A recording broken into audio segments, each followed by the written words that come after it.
আজকে তোমাদের সঙ্গে শেয়ার করে নেব গাছ পাঠার একটি রেসিপি। গাছ পাঠা মানে এঁচোড়, তোমরা সবাই জানো, আর তোমরা সবাই এঁচোড় রান্নাও করো। কিন্তু আমার মা কিভাবে রান্না করছে সেটাই আজকে তোমাদের সঙ্গে শেয়ার করব। এই এঁচোড়ের কালিয়াটা কিন্তু গরম গরম ভাত কিংবা লুচি, রুটি, পরোটা কিংবা পোলাওয়ের সঙ্গেও দারুণ লাগবে খেতে। তাহলে চলো আর কথা না বাড়িয়ে রান্নাটা শুরু করা। এখানে রয়েছে 1 কেজি এঁচোড়, ছাড়িয়ে পরিষ্কার করে টুকরো টুকরো করে কেটে নেওয়া হয়েছে। এবার এটাকে নুন হলুদ দিয়ে সেদ্ধ করে নেবে। এখানে মা দুটো বড় আলুকে ছোট ছোট টুকরো করে জলে ভিজিয়ে রেখেছে। কড়াইতে দিয়ে নিয়েছে পরিমাণ মতো সর্ষের তেল। এবার তেলটা একটু গরম করে নেবে। তেলটা গরম হয়ে গেছে, এবার মা এর মধ্যে দিয়ে দিল 1/2 টিস্পুন জিরে। এখানে মা দিয়ে নিয়েছে 3-4টে এলাচ, নিয়ে নিয়েছে একটা দারচিনি আর কিছুটা লবঙ্গ, সেগুলো সব একসঙ্গে একটু থেতো করে নিয়েছে। এবার এটা দিয়ে দেবে তেলে। এখানে মা দুটো বড় সাইজের পেঁয়াজ কুচো করে নিয়েছে, এবার এটা দিয়ে দেবে তেলে।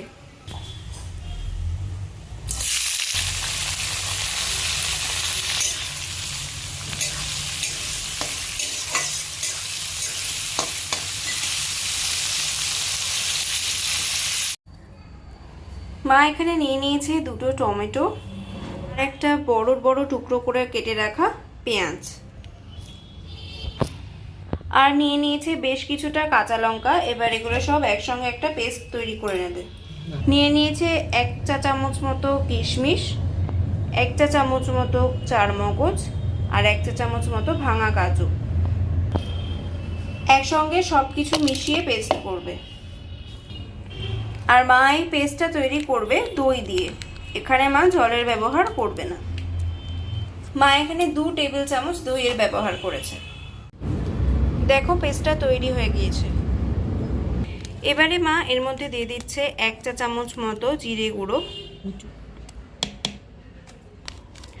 আর দিয়ে দিচ্ছে 1 চা চামচ ধনে গুঁড়ো। এবার আরও একবার মা এটা মিক্সিতে ব্লেন্ড করে নেবে। দেখো পেস্টটা কিন্তু একদম রেডি হয়ে গেছে। আর এইদিকে দেখো পেঁয়াজটাও বেশ সুন্দর ভাজা হয়ে গিয়েছে। এবার মা এর মধ্যে দিয়ে দেবে বেটে রাখা মশলাটা।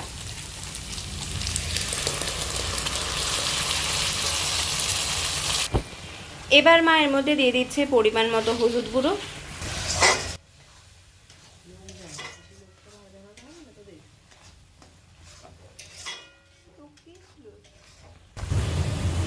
এবার এর মধ্যে দিয়ে দিচ্ছে পরিমাণ মতো কাশ্মীরি লঙ্কার গুঁড়ো,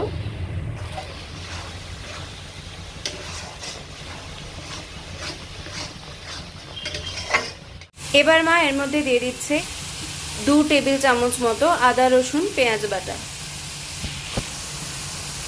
এবার মা এর মধ্যে দিয়ে দিল 2 টেবিল চামচ আদা রসুন বাটা। এবার একসঙ্গে মশলাটা আবার কষিয়ে নেবে। মা আবার এখানে একটু শুকনো লঙ্কা দিয়ে দিচ্ছে, আর দিয়ে দিচ্ছে সামান্য শুকনো লঙ্কার গুঁড়ো, আর দিয়ে দিচ্ছে স্বাদ মতো নুন।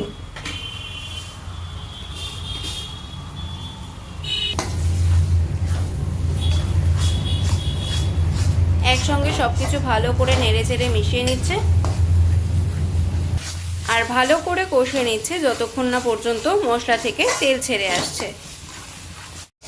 দেখো মশলাটা বেশ সুন্দর কষানো হয়ে গেছে আর মশলা থেকে তেলও বেরিয়ে এসেছে। এবার মা এর মধ্যে দিয়ে দিচ্ছে টুকরো করে কেটে রাখা আলু।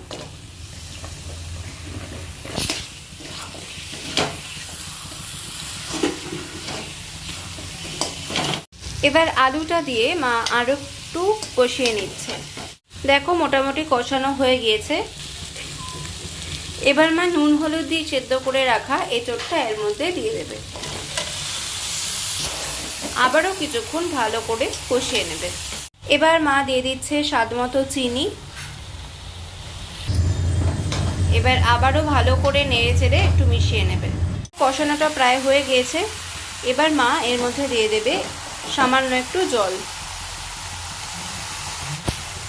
মা মিক্সির বাটিটা একটু জল দিয়ে ধুয়ে নিয়ে সেটা দিয়ে দিচ্ছে।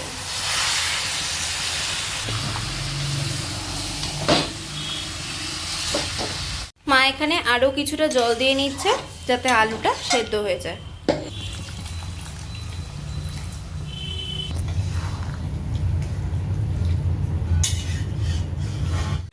ফিরে এলাম 5 মিনিট পরে। দেখো বেশ সুন্দর তরকারিটা তৈরি হয়ে এসেছে।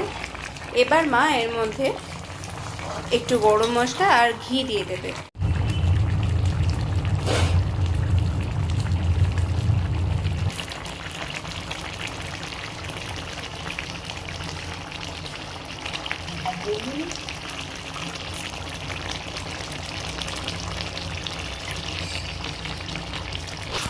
এবার ভালোভাবে ঘি গরম মশলাটা মা তরকারিতে মিশিয়ে নিচ্ছে। দেখো আলুটাও কিন্তু আমাদের সেদ্ধ হয়ে গেছে। দেখো আলুটা বেশ সুন্দর সেদ্ধ হয়ে গেছে আর আমাদের তরকারিটাও একদম রেডি। এবার আমরা এটা পরিবেশন করে নেব।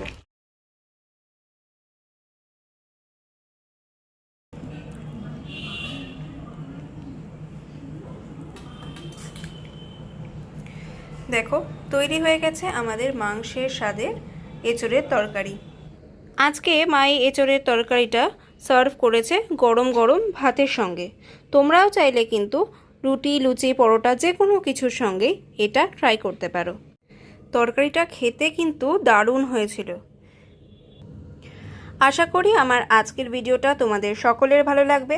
ভালো লাগলে ভিডিওটিতে লাইক, শেয়ার আর কেমন লাগলো সেটা আমাকে কমেন্টে জানাতে কিন্তু একদম ভুলে যেও না।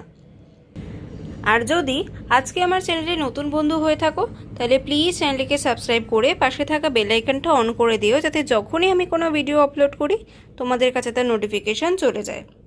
আজকের মতো তবে এখানেই বিদায় নিচ্ছি। নতুন ভিডিও নিয়ে আবার দেখা হবে।